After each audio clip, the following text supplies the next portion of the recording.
My name's Taika Waititi. I am the director of Thor Ragnarok. Ultimately, this film is about Thor Ragnarok and his journey to some outer space places. People often ask me, why did you become a filmmaker? Well, the main reason, just wanted to impress my mum and dad and to show them I'm not a loser. I don't care what you say.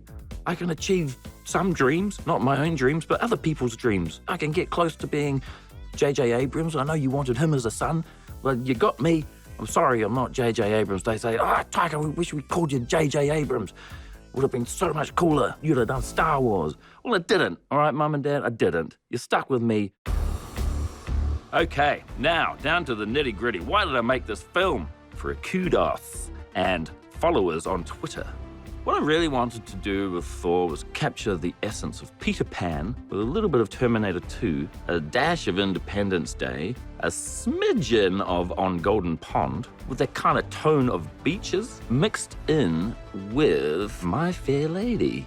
So I think we've achieved that. At the end of the day, when all's said and done, the film's about some monsters, some explosions, pretty ladies, handsome men, there's a Hulk, then it's the credits at the end with all the names of the people who made it. That's what we tried to do, and I think we did it. That's what I wanted to achieve with this film. Full respect from Taika Waititi from New Zealand. Hey, let's do Get Help.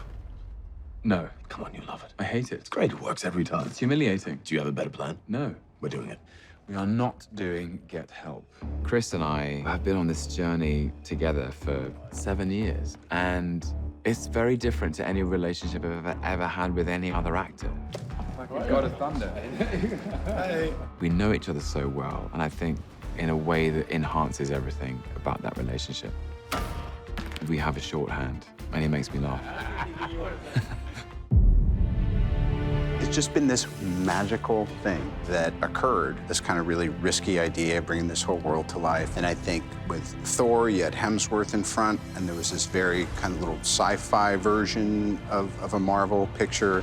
In each film, he has grown a great affection for Earth and humans. And the first time we saw him when he was arrogant, there can be this great kind of strength and knowledge and power with him, but there's also a sort of naive kind of kid there at the center of it. It's nice to have that contrast and that mix. His biggest concern is the well-being of this world, and he very much is sort of looking out further into the universe to make sure that threat doesn't consume this world as well.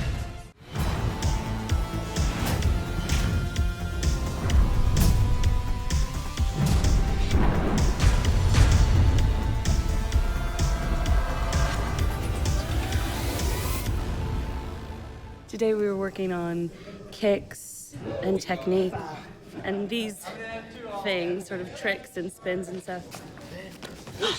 Every day there's something that's easier and something that's harder.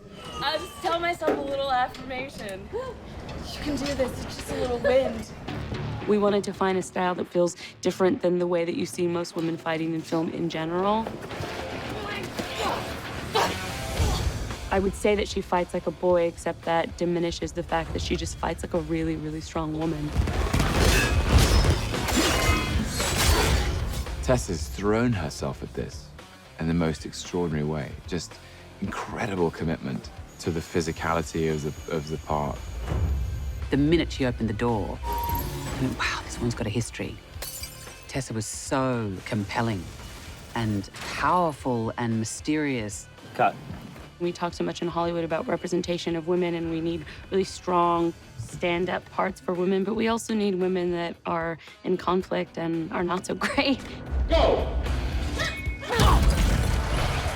We need representation all across the board. He's now grown as a hero, where he can poke fun at himself, where he can become much more self-aware about his surroundings. Action!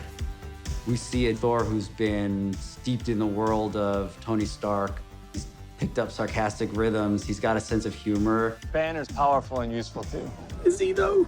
And he brings that attitude into the stars with him. And it's that version of Thor that we're elaborating on in our film, to show Chris as the comedic force that he really is.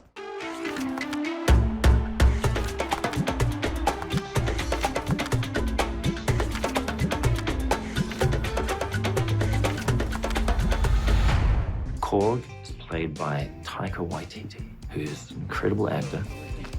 It's so funny because I kept saying, oh, you got to play someone in this film, you know? Who are you going to play? What are you going to do? Good luck in your fight today, Thor. We believe that you can do it. I don't think you can do it. This character is extremely fascinating to me. He's a giant man made of rock and stone and granite and opal. And who knows what's beyond that? Is it flesh and blood? Or just more stones? He's got a lot of courage, that guy, because it takes a lot of hard work to build up like that, to play Thor. Action. What's good about him, he hasn't been affected by his great stardom and fame. Awesome. I get pretty bored doing the same thing, and once it feels too familiar or safe, I think it becomes less interesting. High five. High five, not hold hands. He's getting to do things in this movie that he's never been able to do. He's recreating the character.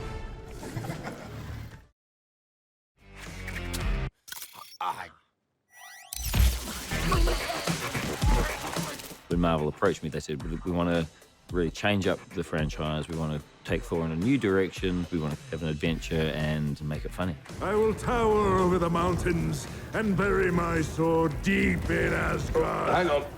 Give it a second. I remember the first time reading the script, I was just laughing out loud a lot. I swear, I'm not even moving. It's just doing this on its own. Yeah, cut there, great. The character felt different.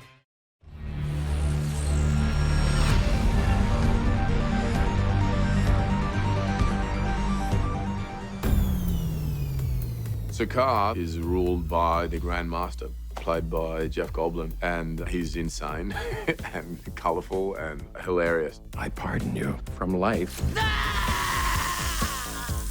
The Grand Master is the photo negative of Odin. He's a very high-status figure. He does things with disco. Grandmaster improvises. 1, 2, 3, 4. I'm practicing now this little section, which includes me as Grandmaster playing with a band. We wanted that character to be really memorable, and Goldblum is just perfect. I'm going back to Asgard. Asgard? I can't say that I'm all that familiar. He turned up day one and blew us all away. Place, Asperg. Asgard! I'll tell you this, and this is honest. It was as good a time as I've ever had. Champion, champion, champion. It was really fun, exciting, and I liked what we were doing. Hey, cut.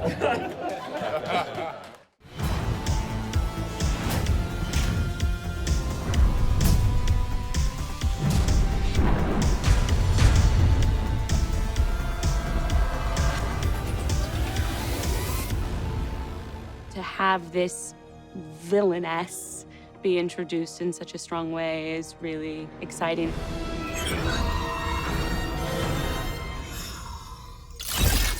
I've had incredible fun playing with her because I think her capabilities are so surprising and so unusual. She's not simply sinister. Action. As somebody who's played the villain in these films, I understand the responsibility is that she has a huge presence, which she can express physically or verbally. Am I throwing you? She just has this off-kilter movement to her character. I was completely blindsided by it. Some of the happiest times have been beating people up. So it's been good. You can't defeat me. Shall we? After you. Oh! Hey, cut. Sorry, guys. Hey, go. Thor is back. And you cut your hair. Looks good on you. Oh, you think? With a whole new team.